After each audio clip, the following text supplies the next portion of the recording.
Cumprimento a todos com a graça de nosso Senhor Jesus, porque acusaram Jacó Armínio de ensinar que Deus era o autor do pecado.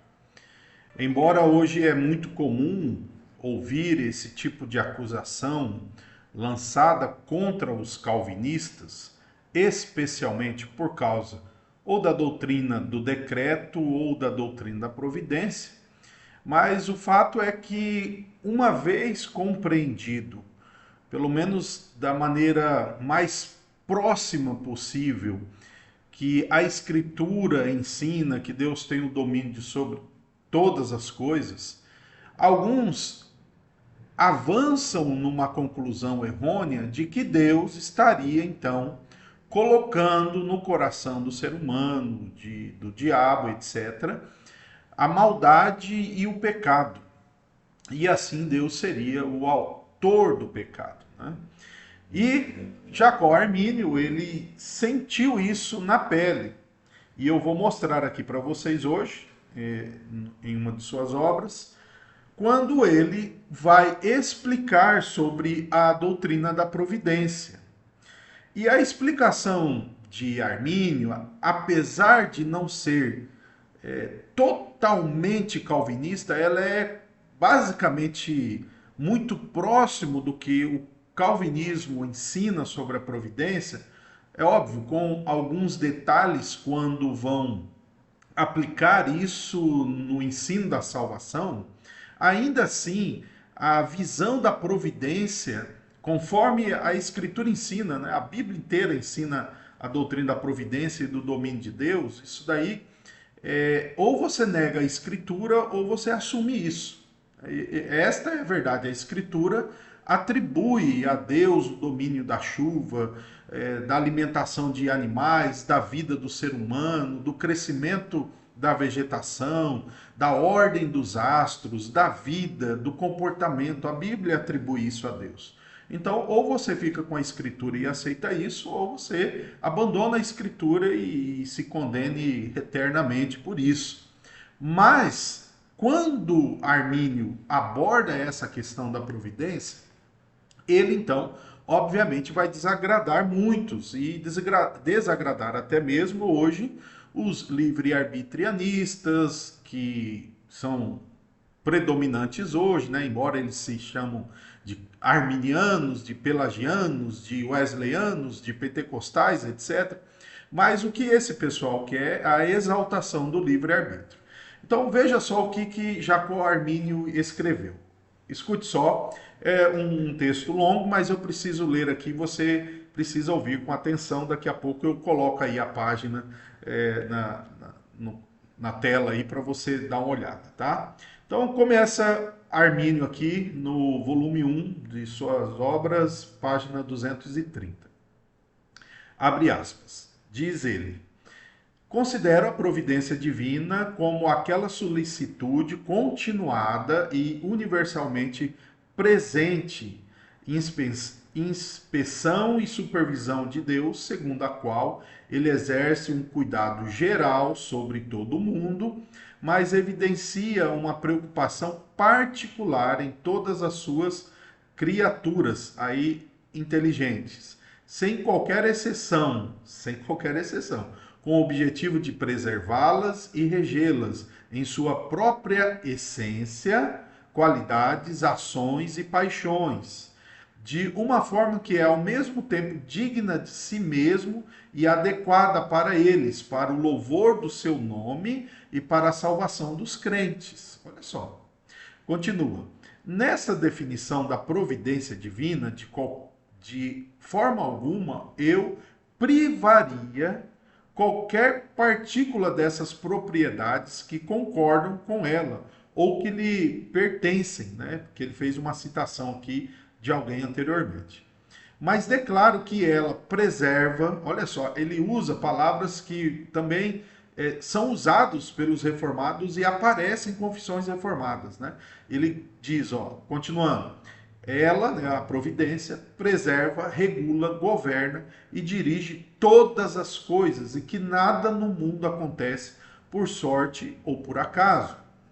Junto com a providência divina colocam em sujeição tanto o livre-arbítrio, até mesmo as ações de uma criatura racional, de modo que nada pode ser feito sem a vontade de Deus, nem mesmo qualquer uma daquelas coisas que são feitas em oposição a ela.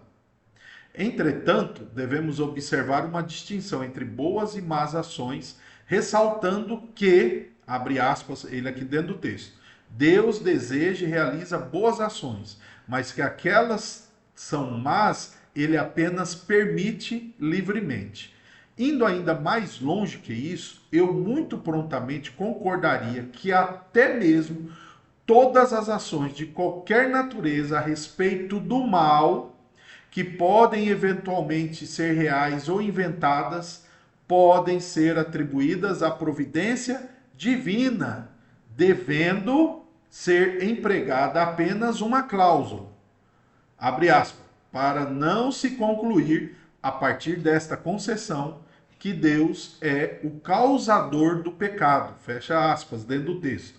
Ele continua, no tocante a isso, posso testemunhar com suficiente clareza, comentando a respeito de um debate sobre justiça e a eficácia da providência divina em relação às coisas que são do mal, como um ato divino realizado em Liden e presidido por mim em duas ocasiões diferentes.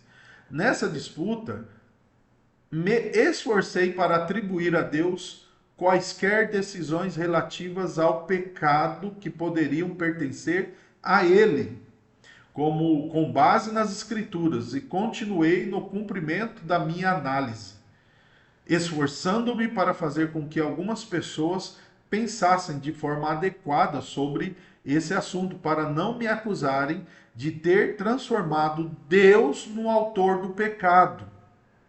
Presta atenção agora. Uma alegação semelhante e grave também tem sido frequentemente produzida contra mim a partir do púlpito da cidade de Amsterdã, por conta dessas minhas teses. Tal acusação não foi feita com base na justiça, o que pode se mostrar evidente para qualquer um a partir do conteúdo da minha resposta escrita a esses 31 artigos formalmente mencionados que foram falsamente imputados a mim. E esse foi um deles. Fecha aspas. Olha só o que você ouviu aqui. Armínio, ele tem basicamente a mesma perspectiva reformada, né? O debate aqui será na conclusão de induzir de forma infalível um eleito para a salvação. É aí que Armínio não chega e os reformados chegam. Mas tudo envolvendo a doutrina da providência, o domínio e também aquilo que Deus permite, ele permite porque é a vontade de Deus, e como ele diz aqui, ele permite coisas que é contra a sua vontade, ou seja, essas palavras também eram ditas por Calvino, que hoje muitos criticam e zombam. E aqui ele diz que por causa dessa compreensão da doutrina da providência, ele também foi acusado de fazer Deus o autor do pecado. Olha só o absurdo que nós estamos agora lidando.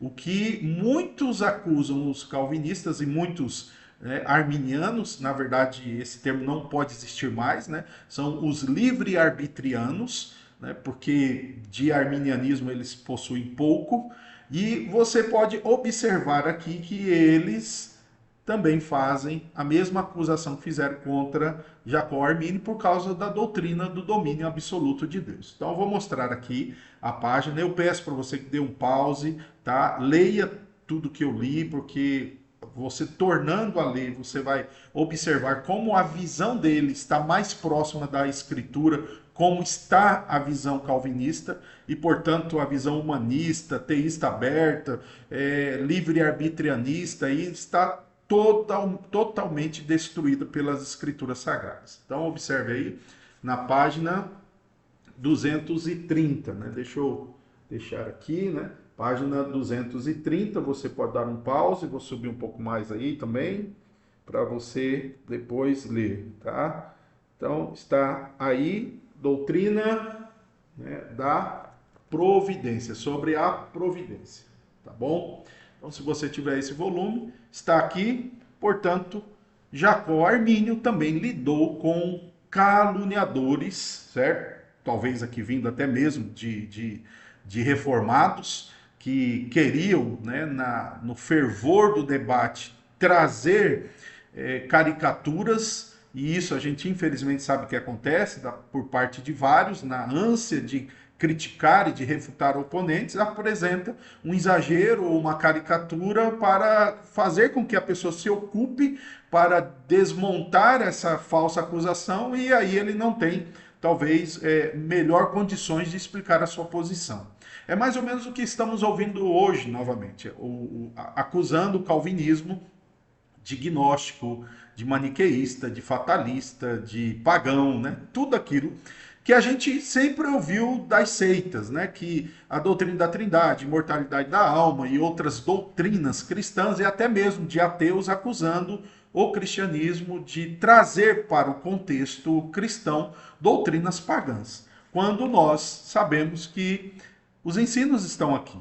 Termos como eleição, predestinação, vocação estão aqui.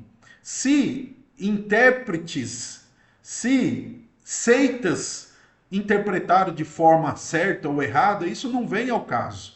O que vem ao caso é a Escritura diz, e ela revela, sim, o domínio absoluto de Deus.